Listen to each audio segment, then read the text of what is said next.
여러분, 우리가 예수님의 십자가에 대해서 생각할 때에 흔히 소홀히 여겨지는 한 가지 면이 있는데, 그것은 성경이 예수님께서 십자가에 돌아가시기 위해서 영문 밖으로 나가셨다라고 하는 표현입니다. 여러분 기억하시죠? 예수님께서 영문 밖에서 돌아가셨다고 성경은 말씀하고 있습니다.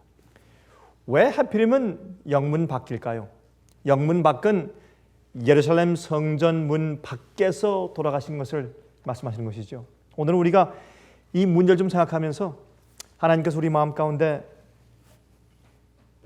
정말 성경 말씀을 통해서 주시고자 하시는 위로, 또 주님께서 우리를 어떻게 취급하시고 또 오늘 우리 곁에 오셔서 뭐라고 말씀하시는지 한번 가만히 기도하는 마음으로 같이 좀 생각해 보도록 하겠습니다.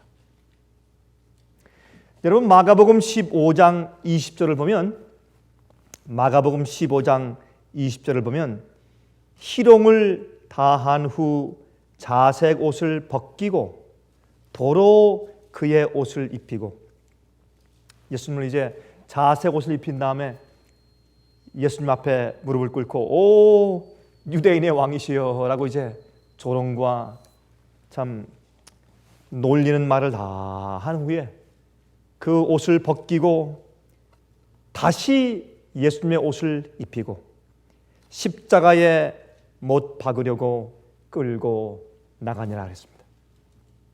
여기 말씀하기를 끌고 나갔다 그랬습니다. 예루살렘 성 안에서 못 박은 것이 아니라 십자가에 못 박기 위해서 그 성에서 영문 밖으로 끌고 나가니라 그렇게 말씀을 했습니다. 여러분, 이 간단한 이야기는 뭐 별 큰 의미가 없는 것으로 생각하겠지만, 그러나 참 이 표현이 참 우리의 마음을 적시오는 그런 감동적인 의미가 뒤에 숨어 있는 것을 우리가 아는 것입니다. 또 요한복음 19장 16절부터 18절을 보십시다. 요한복음 19장 16절부터 18절을 보시면 다음과 같은 말씀이 기록되어 있습니다. 요한복음 19장 16절부터 18절입니다. 이에 예수를 십자가에 못 박히게 저에게 넘겨주니라. 왜요? 그들의 소리가 사실은 이 마음이 완악한 빌라도의 그 긍휼함과 동정보다 더 이겼습니다. 그를 십자가에 못 박으소서. 이에 그 빌라도가 예수를 십자가에 못 박히게 저에게 넘겨주니라. 넘겨주니까 저희가 예수를 맡음에 예수께서 자기의 십자가를 지시고 해골, 히브리 말로 골고다라 하는 곳에 나오시니, 여기 말씀은 예수님께서 어떻게 했습니까? 지금 예수님께서 자원하는 마음으로 십자가를 지시고 영문 밖으로 나가셨다 그랬습니다. 아까는 로마 군인들이 예수님을 십자가에 못 박기 위해서 끌고 영문 밖으로 나갔다 그렇게 표현했지만은, 요한복음은요, 여러분 사복음 가운데서 요한복음은 마태, 마가, 누가복음과 좀 달라서 요한복음은 이 신학적으로 예수님을 올바로 소개하기 위해서 잘 이게 정돈해서 썼어요. 그래서 여기에 그 특별히 그 의미를 주기 위해서 예수님께서 자원해서 오신 하나님의 아들이시고 자원해서 우리를 위해서 십자가에 돌아가시기 위해서 오신 메시아시기 때문에, 그래서 성소 제도를 보면 성소에 가서 제물을 드릴 때 다 자원하는 제물을 드려야 됐습니다. 범죄했을 때 속죄제와 속건제는 반드시, 그건 정말 머스트예요. 우리가 반드시 가서 제물을 드려야 되지만 자기를 하나님께 바치는 것을, 헌신하고 완전히 드리는 것을 상징하는 이 번제나 화목제를 말씀하실 때는, 여러분 특별히 그 레위기서 1장을 보시면 번제대에서 나오죠. 2절부터 9절까지 나옵니다. 그 번제대에서 말씀하실 때 기꺼이, 영어로 willingly, 자원하는 마음으로 드릴지라 그랬습니다. 여러분, 이 번제는 꼭 드릴 필요가 없어요. 속죄제를 드린 다음에 번제는 사실 함께 드리는 것인데 속죄제를 죄를 속하기 위해서 속죄제를 드린 다음에 그다음에 번제를 같이 드리든지 아니면 화목제를 함께 드리는 것입니다. 그것은 우리의 모든 것을 하나님의 뜻에 맡기고 굴복하고 드린다는 표시예요. 예수님은 이 땅에 오신 번제였습니다. 당신의 모든 것을 다 불살라서 태워서 제가 되기까지 하나도 남김없이 여러분과 저의 구원을 위해서 드려주신 번제였습니다. Burnt offering이었습니다. 그래서 예수님께서는 이 땅에 오신 번제로 오신 분이었기 때문에 여러분 그 히브리서 10장에도 번제를 말씀하고 있지 않습니까? 예수님 당신 자신이 번제라고 그렇게 말씀했지 않습니까? 그러므로 여기에 이제 예수님께서 당신께서 기꺼이 willingly 당신이 원하시는 마음을 가지고 이 해골이라는 골고다라고 하는 것에 나아가셨다. 영문 밖으로 그렇게 말씀하셨습니다. 저희가 거기서 예수를 십자가에 못 박을 새 다른 두 사람도 그와 함께 좌우편에 못 박으니 예수는 가운데 있더라. 여러분 이것이 영문 밖이에요. 영문 밖은 죄인들을 가서 못 박아 죽이는 곳이에요. 영문 밖은 의롭지 못한 자들을 내어 쫓는 곳이 영문 밖이에요. 죄수들이 있는 곳이에요. 그래서 예수님께서 영문 밖으로 나가셨습니다. 왜? 여러분과 저와 같은 죄인들을 만나러 나오신 겁니다. 그래서 영문 밖으로 예수님께서 당신의 십자가를 지고 나아가셨다라고 성경은 말씀하고 있는 것입니다. 히브리서 13장 11절부터 13절을 보십시다. 히브리서 13장 11절부터 13절을 보시면 다음과 같은 말씀이 기록되어 있는 것을 볼 수 있습니다.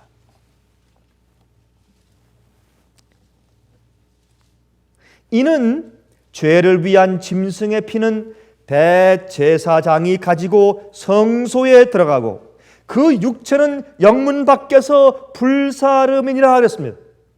여러분 이게 무슨 말입니까? 이것은 속죄제를 상징하는 말씀을 하는 것이에요. 여러분 속죄제 때는 그 양이나 아니면 숫송아지나 염소를 가지고 와서 죽인 다음에 먼저 이 죄인이 그 죄를 그 머리 위에 손을 얹고 다 고하죠.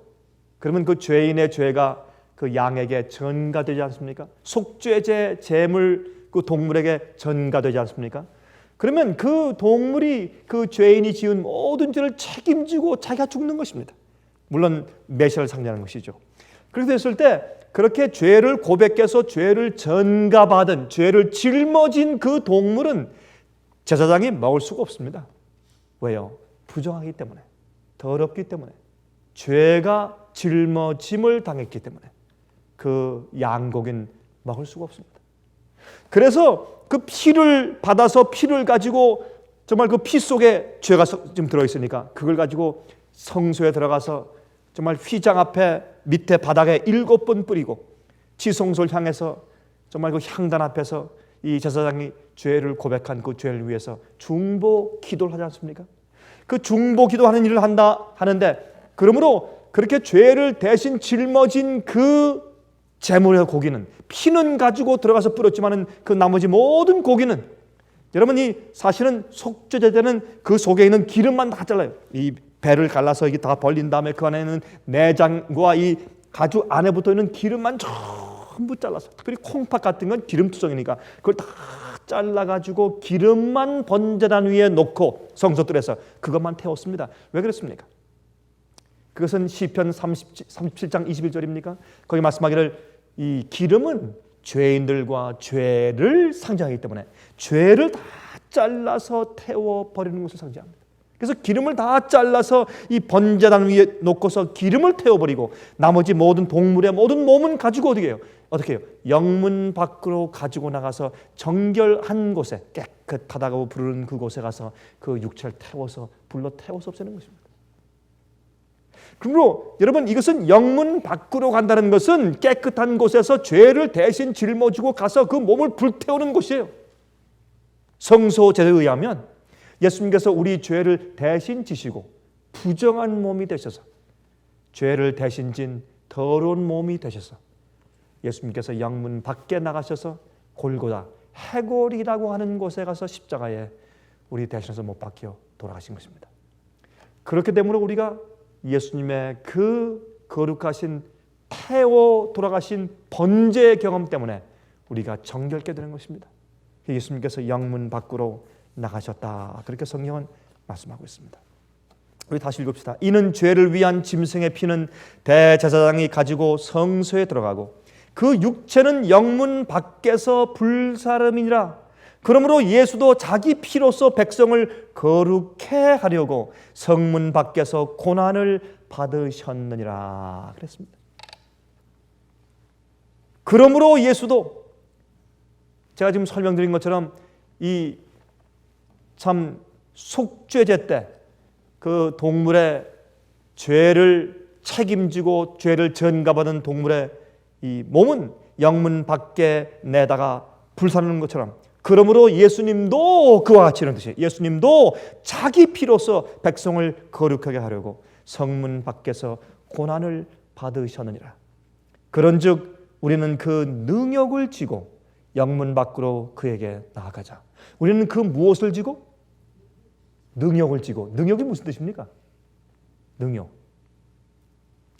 능욕은 참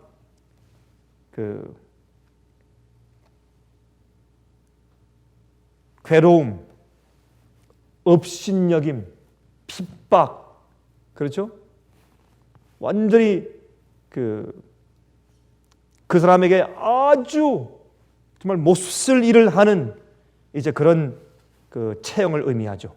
능욕을 받고 많은 욕을 받고 그런 뜻이죠. 능욕을 지고 영문 밖으로 그에게 나아가자 그렇게 말했습니다.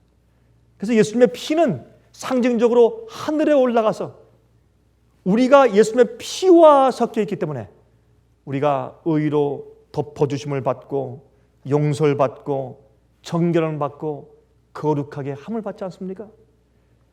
그러나 제물의 기름은 번제단 위에서 태우고 몸은 영문 밖 불사르는 정결한 곳으로 가져가서 태우는 것입니다. 그게 속죄 제사의 방법이었습니다. 우리 한번 읽어보십시다. 레위기서 4장. 우리 레위기서 4장입니다.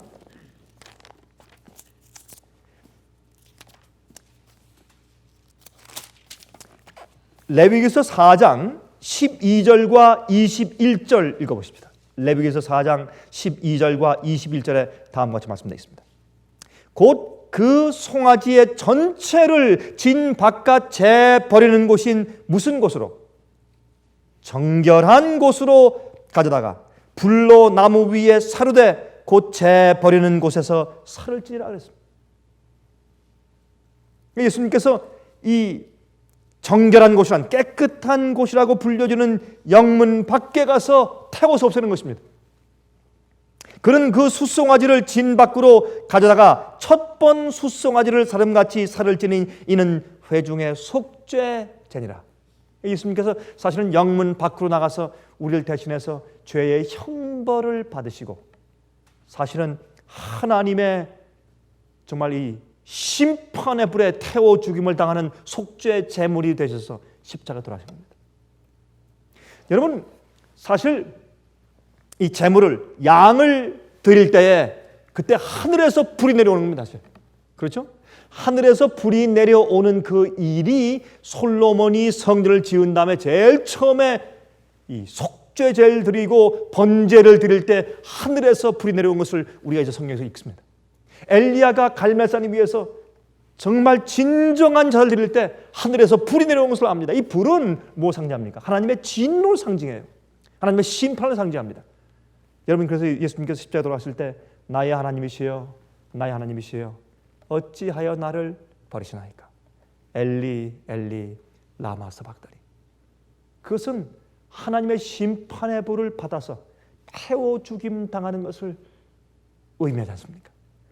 예수님의 영혼이 견딜 수가 없어서 너무 괴로워서 죄의 무게를 지시다 견딜 수 없어서 나의 하나님 왜 나를 버리십니까? 바로 그것이 불로 그 속죄양을 태워 죽이는 것을 의미합니다. 예수님께서 사실은 이 속죄양, 번제양이 되셔서 하나님의 불의 심판을 우리 대신해서 받으시는 것을 상징하는 것이죠. 그것이 예수님께서 영문 밖으로 나가셨다 그런 뜻입니다. 사실은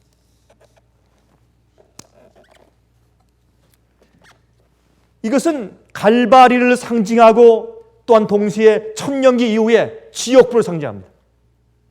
여러분, 천년기 이후에 모든 악인들이 둘째 부활에 다 부활하죠.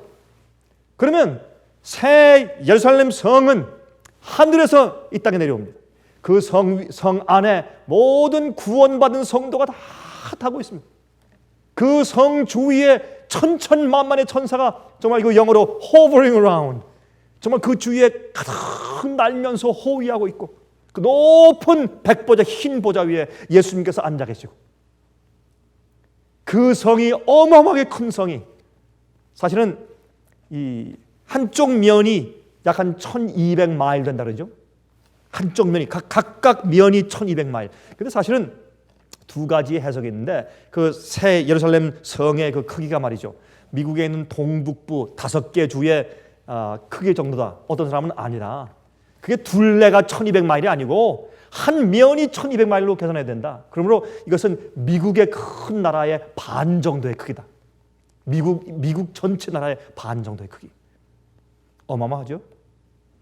그리고 이제 그런 큰 새 예루살렘 성전이 정말 그 성도를 태우고 이 땅에 내려올 때, 그때 이 땅에 죽어있던 모든 악인들을 전부 하나님께서 부활시킨 다음에 이제 그들에게 다시 책을 펴서, 지금 하늘에서 책을 펴서 조사하고 심판하시면서 구원받을 자들이 왜 그들이 구원받는지를 전부 다 일일이 마귀 앞과 우주 앞에서 증명해서 하나님께서 그들을 구원해서 영원히 살게 하시는 것이 얼마나 의로운 처사며 심판인가 라는 것을 다 보이시지만, 그러나 천년기 동안은 우리 의인들이 왜 저 사람들이 왜 이 하늘에 오지 못했는가?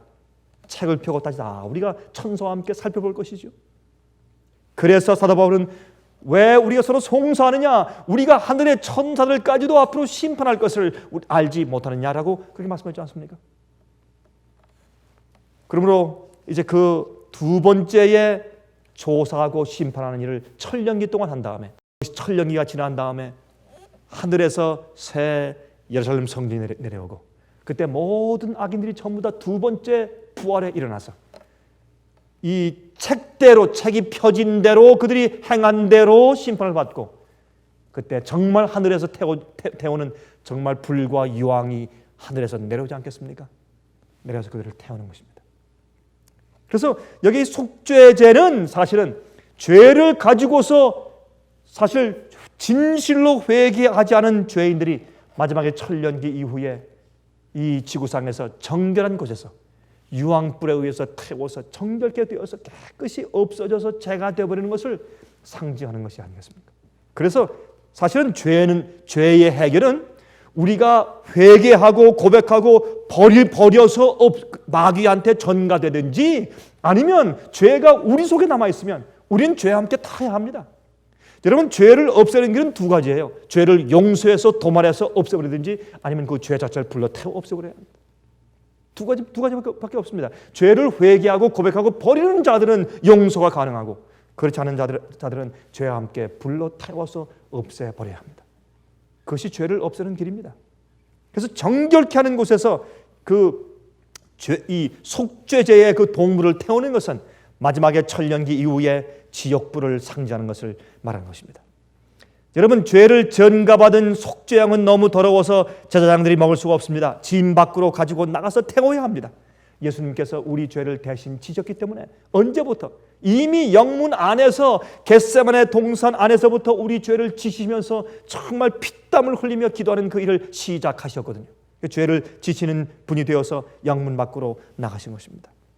대신 정말 지옥불의 경험, 하나님의 자비의 은혜가 없이 정말 처절한 마음으로, 무서운 마음으로 불타 죽는, 자비와 은혜 없이 죽는 죄인의 그 심정을 느끼시면서 주님의 이 심장이 파열되면서 우리 죄를 지셨기 때문에 영문 밖에서 십자가에 돌아가신 것이 아니겠습니까?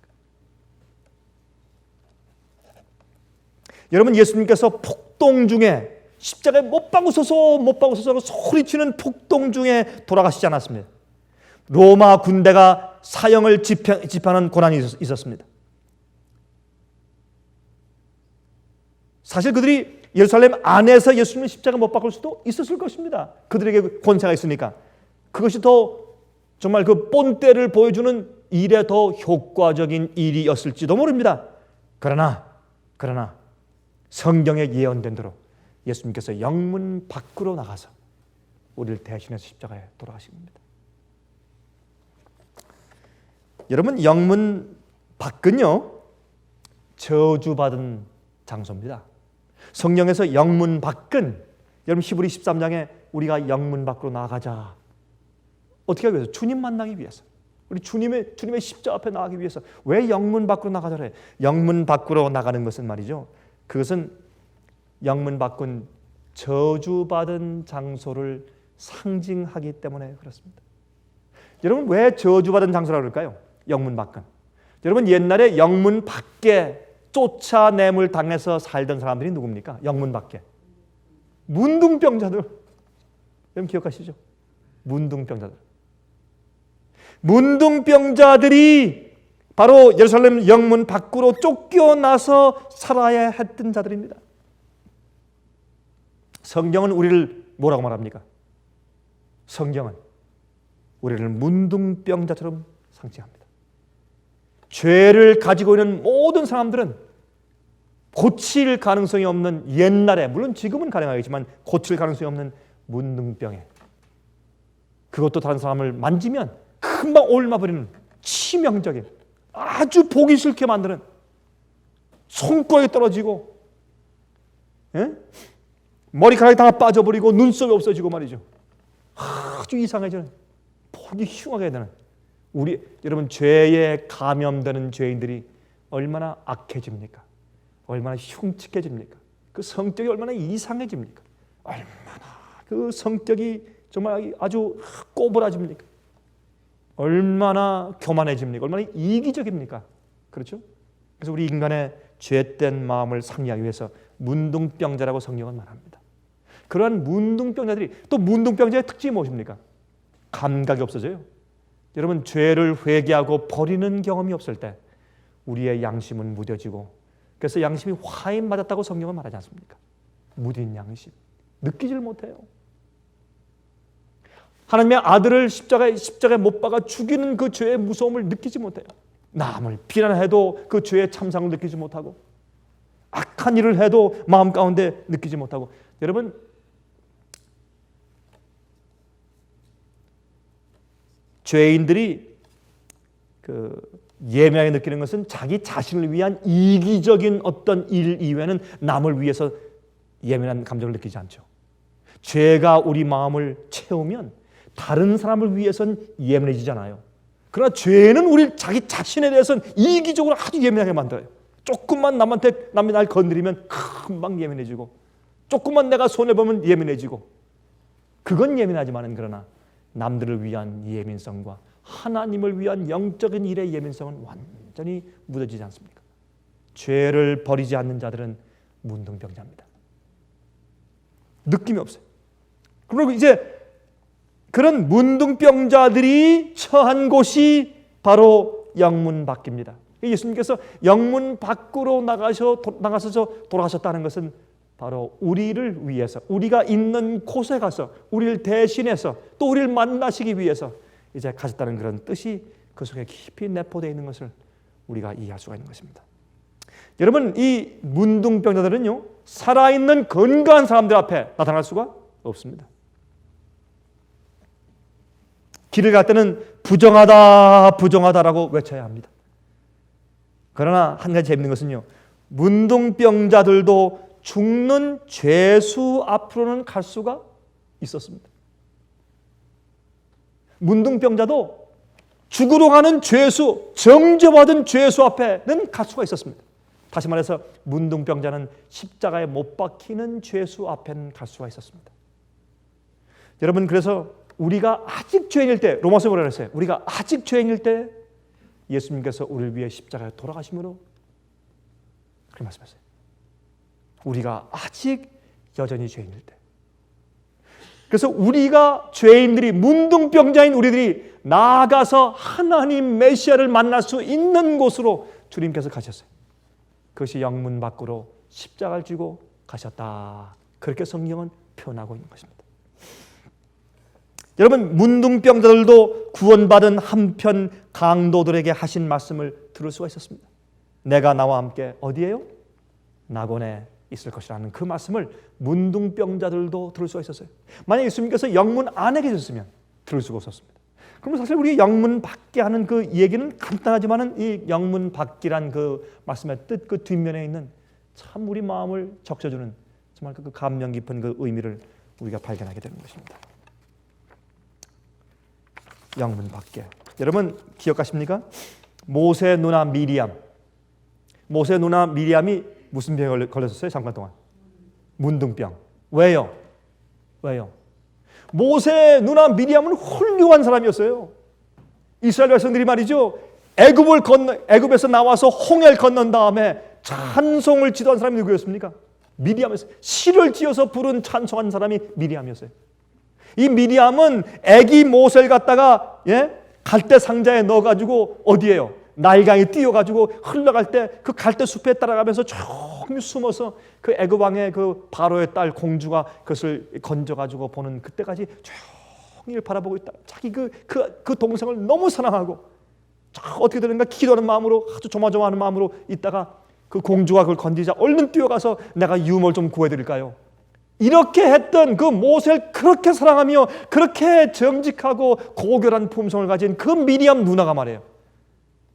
나이 차가 꽤 됐겠죠? 나이 차이가? 제가 볼 땐 나이 차이가 아마 적어도 한 15년 됐지 않겠어요? 예? 몇 년 차이였어요? 그래서 이 누나가 말이에요. 기다리고 갔다 얼른 뛰어가서 그 동생 사랑했던 그런 그 미리암이 말이죠. 미리암이 나중에 어떻게 해요? 그 동생 모세를 어떻게 했습니까? 예? 시기하고 질투해가지고, 예?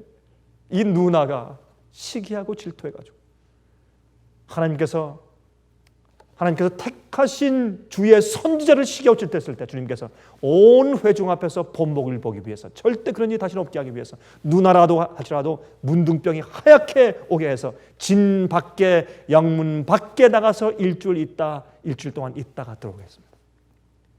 여러분 무엇을 상징합니까? 죄는 그렇게 무서운 겁니다. 죄는 부부 사이를 냅니다. 죄는 부모와 자식 사이를 냅니다.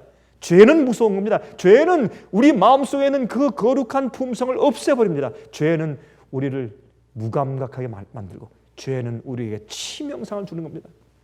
어떻게 그런 그 모세 누나 미리암이 그렇게 될 수 있겠어요? 그것이 바로 죄의 큰 힘입니다. 어떤 때는 우리도 하늘이 철문처럼 닫혀서 응답도 없이 버림받은 것 같은 느낌을 느낄 때가 있습니다. 버림받은 문둥병자처럼 느낄 때가 혹 우리에게도 있을 수 있습니다. 그래서 예수님께서 우리를 만나시기 위해서 죄를 지시고 우리가 있는 영문 밖으로 나오셨습니다. 하늘 예루살렘 성을 떠나셔서 죄의 문둥이들인 우리가 살고 있는 영문 밖으로 십자가를 지고 나오셨다 그랬습니다.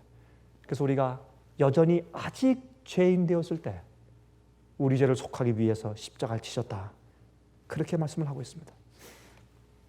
그러나 성경은 말이죠, 예수님께서 영문 밖에서 돌아가셨다는 사실을 인정하는 것으로만은 충분치가 않다고 말을 합니다.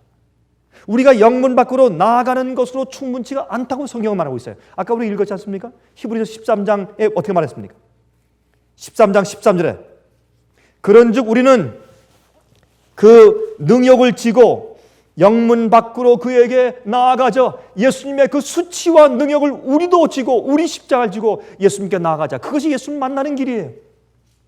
예수님께서 하늘 새 예루살렘 문 밖에 나오셔서 영문 바뀐 이 지구상에 오셔서 우리를 만나기 위해서, 속죄 제물 되기 위해서 능력을 지고 십자가에 가셨는데, 우리도 예수님 만나기 위해서 가는 길은 우리도 능력을 지고 영문 밖으로 주님 만나기 위해서 나아가자. 그렇게 말을 했어요. 여러분, 예수님과 진리를 위한 고난을 지고 나가야 합니다.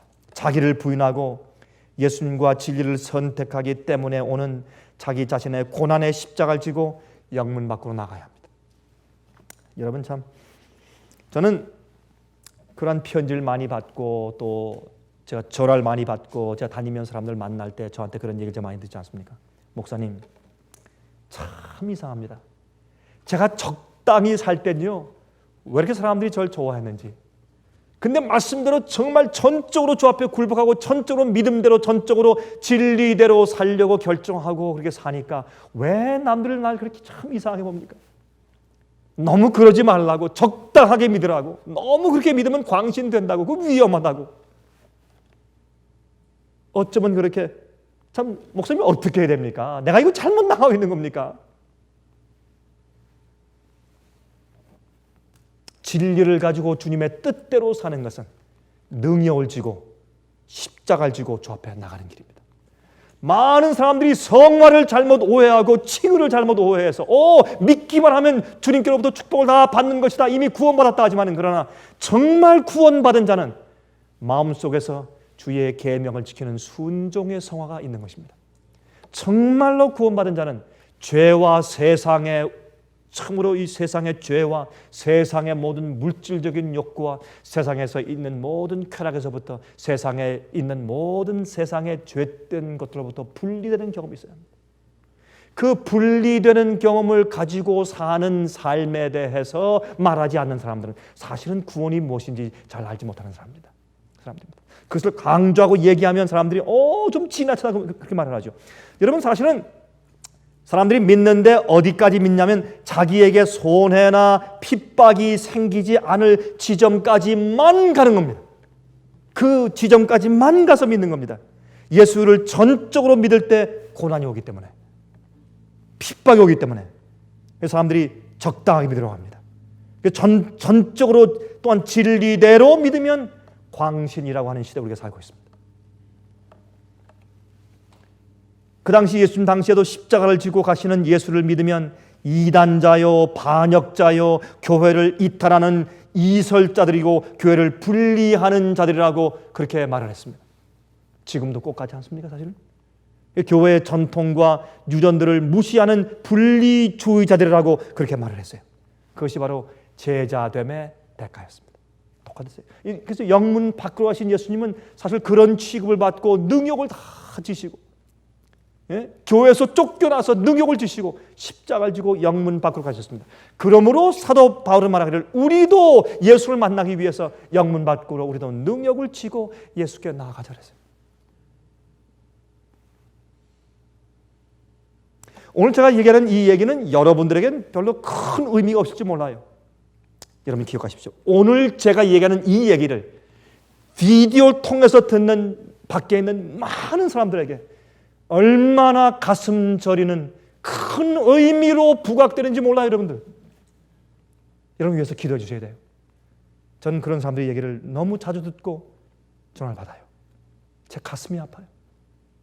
진리 위에 서고 말씀대로 사는 사람들이 전적으로 살 때 그들이 능력을 지고 십자가를 지고 영문 밖으로 나가는 경험이 무엇인지 하는 사람들이 많이 있어요.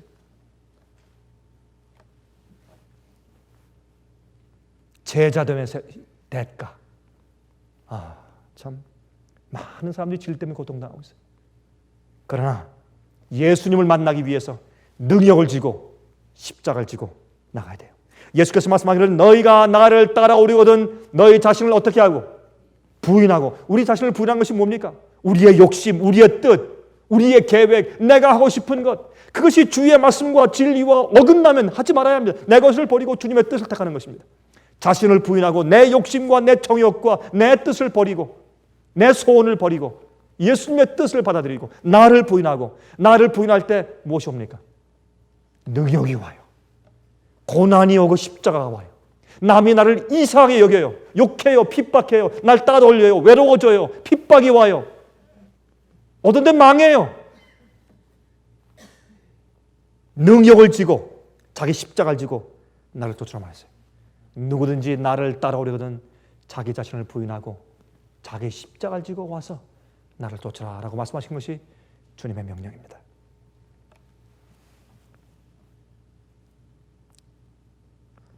이러한 신앙을 하기 위한 동기는 굉장한 동기예요. 안 그렇겠어요? 이렇게 내가 내 자신을 부인하고 능욕의 십자가를 지고 주님을 따라가야 할 텐데, 그렇게 하기 위해서 그렇게 하고 싶어지는 그 동기 유발, 그 동기 유발은 보통 동기 유발이겠어요, 여러분? 그는 돈을 벌기 위해서 하루에 10시간, 12시간 15시간 일하는 그 동기보다 더한 동기 유발이에요. 그건 굉장한 동기 유발이에요. 내 모든 것을 포기하고 주님 따라가는 그 동기 유발은 보통 동기 유발이 아니에요. 그런 동기 유발과 하나님에 대한 감사와 사랑이 마음 가운데 넘치기 때문에 안 할 수가 없어요. 그 동기 유발이 있어야 이것이 가능한 것이에요. 제가 이 얘기는 제가 한동안 전에 제가 한번 말씀드린 적이 있죠. 중국의 문화혁명 당시에 한 그리스도인 여성 얘기입니다. 중국에는 공산주의 혁명이 있었고, 또한 얼마 이후에 1960년도 초기에 문화혁명이 있었어요. 문화혁명. 그 문화혁명 때는 이 교수들, 기독교인들, 목사들, 학자들, 예술인들 이런 사람들 전부 추방하고 축출하는 그런 일이 있었는데, 그것이 바로 문화혁명이었습니다. 그 문화혁명 당시에 한 그리스도인 여성이 있었는데, 그 남편이 이 정부에 지방 정부에 요직에 들어가기 위해서 굉장히 애쓰는 사람이었는데, 자기 부인이 아주 열심히 있는 그리스도인이었습니다. 매일 새벽 기도를 가고. 그러니까 이 남편이 이 부인을 그렇게 핍박했어요. 핍박하다가 자기가 좀 좋은 지위를 얻기 위해서 자기 부인을 고발해서 좀 점수를 따기 위해서 애를 썼습니다. 그렇게 하다가 자기 부인을 갖다가 그만 공산주의 정부에 와서 고소를 했어요. 그래서 그 정부가 그 남편에게 부인과 이혼을 할 수 있는 허락하는 이혼장을 주고, 그 사람의 지위를 좋은 지위로 올려주었다 그러죠. 자기 부인까지도 정부를 위해서, 공산주의를 위해서 버릴 수 있는 그런 영웅이 된 것입니다. 그 지방에서. 근데 그 쫓겨난 부인이 아무것도 보상도 받지 못하고 정말 개나리 벗짐 하나만 지고서 이제 쫓겨났는데, 그때가 겨울 12월 달이었다 그러죠. 이것은 중국에 가면 꽤 알려진 이야기입니다. 근데 이 쫓겨난 이 부인이 만삭이었습니다. 이제 쫓겨나서 나가는데 참 밤인데 참 추웠다래요. 중국 동북부는 정말 추운 것입니다. 이거 중국이죠. 중국 동북부는 참 추운 것입니다. 가다가 이 배에 통증이 오고 이제 아이가 나오는 것입니다. 그래서 아주 고통을 당하다가 그만 그 추운 겨울날 그 교회로 향해서 가다가 그만 중간에 쓰러져서 그만 그 추운 겨울날 아이를 낳았다고 그러죠. 아이를 낳았는데 그 아이가 나오는데 뭐가 있어요? 아무도 없는 그 추운 겨울날 아이를 낳았는데, 그래서 어머니가 정말 자기가 가지고 있는 모든 옷을 그 고통 가운데, 그 추위에서 참, 그래서 참 보면 그 아이의, 자기 자식을 향한 어머니의 사랑은 하나님의 아가페 사랑에 대한 좋은 하나의 본보기 같아요. 그렇죠? 이기심 없는 사람은 어머니 사랑밖에 없는 것 같아요, 이 세상에서. 사실은 조금 하나님께서 우리를 향한 사랑에 대해서 조금 우리에게 맛보여주기 위해서, 여러분, 그것은 이런 사랑이 있는 것을 보면 그 사랑의 창시자인 하나님이 계신 것을 우리가 알 수 있으니까 조금 보여주신 것 같아요. 그래서 이 어머니가 아기를 낳으면서 자기 옷을 전부 벗어가지고 아기를 쌌다 그러죠. 다 꽁꽁 다 쌌다는 것입니다. 새벽에 이제 교회 가던 좀 나이 많은 집사님들이 가다가 아기 우는 소리를 들었다고 합니다. 가서 보니까 아기가 있는데 어머니가 죽어 있어요. 그래서 그 어머니는 저 공동묘지 가서 이제 묻은 다음에 그 아기를 할 수 없이, 집이 없으니까 그 교회에서 이제 번갈아 가면서 교회에서 재우면서 그 아이를 키웠다래요. 이 아이가 9살이 되던 해에 이 아이가 자꾸 이 집사님들께 질문하더랍니다. 집사님들, 내 어머니가 누구예요? 나 어머니 한 번만 좀 보여주세요. 아니, 우리가 너희 어머니잖아 지금까지. 아니요, 그거 말고 다들 내 친구들 보니까 어머니가 있는데 나는 없잖아요. 누가 날 낳아준 진짜 어머니가 누구예요? 그러니까 할 수 없이 이 나이 많은 집사님들이 할 수 없이 그 아이에게 그 된 상황을 설명해 주었다고 합니다. 그러니까 이 아이가 하루는 그 집사님들의 손을 붙잡고 그렇게 자꾸 조르더래요. 집사님들 제발 저를 어머니 무덤에 한 번만 좀 데려다 주세요. 한 번만 좀 어머니 무덤에 데려다 주세요. 그래서 하도 조르니까 이 집사님들이 할 수 없이 저 멀리 있는 그 공중 공동묘지에 이제 데려갔습니다.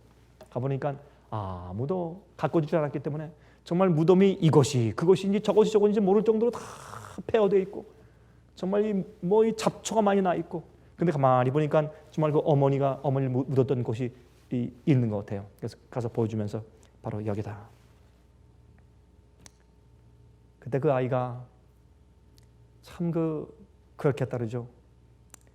자기의 옷을 벗고 자기의 두툼한 잠발 다 벗고 그 어머니의 그 무덤 위에 이렇게 하나씩 덮어주더래요. 자기를 바지를 벗어서 덮어주고 그 옆에 같이 온 집사님들한테 집사님들 죄송하지만 옷을 좀 빌려주세요. 옷을 다 빌려가지고 그 어머니의 무덤이 다 그 어린아이가 참 그 철이 들었죠. 그 무덤 전체가 옷으로 전부 다 이렇게 덮여질 때까지 옷을 빌려가지고 다 무덤을 덮으면서 이렇게 울면서 아이가 말하더래요. 엄마 춥죠? 얼마나 추웠어요? 그러면서 무덤을 옷으로 다 덮어주더래요. 여러분 그 아이가 그 어머니가 자기를 위해서 낳을 때 어떻게 했는지를 알았는데 그 어머니의 신앙을 그 아이가 떠났을까요? 어머니가 믿는 그 믿음을 그 아이가 떠날까요? 어머니가 믿는 그 교회를 그 아이가 떠날까요? 여러분 그 아이가 믿는 믿음에 굉장한 동기유발이 생긴 겁니다. 왜요? 그걸 깨달았어요. 몰랐던 걸 알았어요. 그래서 우리가 죄인 되었을 때 예수님께서 영문 밖으로 나가신 것이 왜 문둥병자들이 있는 곳에 정죄받은 죄인들이 있는 곳에 우리 죄를 지시고 나가신 것이에요. 우리도 주님께서 우리를 위해서 무엇 하신 것을 우리가 정말 알고 나면 우리가 주님과 함께 나를 부인하고 능욕을 지고 십자가를 지고 주님께 나아가지 않을 수가 없어요. 그게 구원이에요. 그게 매일 십자가 지는 것이에요. 그것이 예수님을 아는 것입니다. 주님을 정말 알고 나면 십자가의 의미를 정말 알고 나면 주님께서 왜 영문 밖으로 나가셔서 돌아가셨는지 그것을 우리 진실로 알고 나면 그것은 우리의 죄됨과 나의 부족함을 아는 사람만이 그것을 이해할 수 있어요. 나를 죄에서 구원하신 주님을 알기 전에 내가 죄인인 것을 알아야 돼요. 그런 자들이 정말 나아가서 정말 주 앞에 나아갈 때 능욕을 지고 나아갈 수 있게 되는 것입니다. 그것은 굉장한 동기유발이에요. 여러분 오늘 저녁에 다시 우리 마음 가운데 정말 영문 밖으로 능욕을 지고 주님 만나기 위해서 나가는 그런 엄청난 동기유발이 성령께서 선물로 우리 마음 가운데 허락해 주시기를 간절하게 기도합니다. 하늘에 계신 우리 아버지, 우리가 말로 해서 어떻게 감당할 수 있으며 갚을 수가 있겠습니까? 주 우리 마음 가운데 주의 성령의 감화를 매일매일 더하셔서 우리 주님께서 우리를 위해서 행하신 거룩한 희생이 무엇인지 깊이 알게 해 주시옵소서. 그것이 우리 마음속에 너무 감격하고 감사해서 매일매일 능력을 지고 영문 밖에 나아가 주님 앞에 부복하게 도와주시옵소서. 주님 성도들을 호명하시고 데리러 오실 때 저희가 주님의 십자가 밑에서 정결케 함을 받았기 때문에 그곳에 있게 축복하여 주시옵소서. 주님 위해서 제자됨의 대가가 무엇인지를 알게 해 주시옵소서. 예수 그리스도의 귀하신 이름을 의지해서 간절하게 기도하옵나이다. 아멘.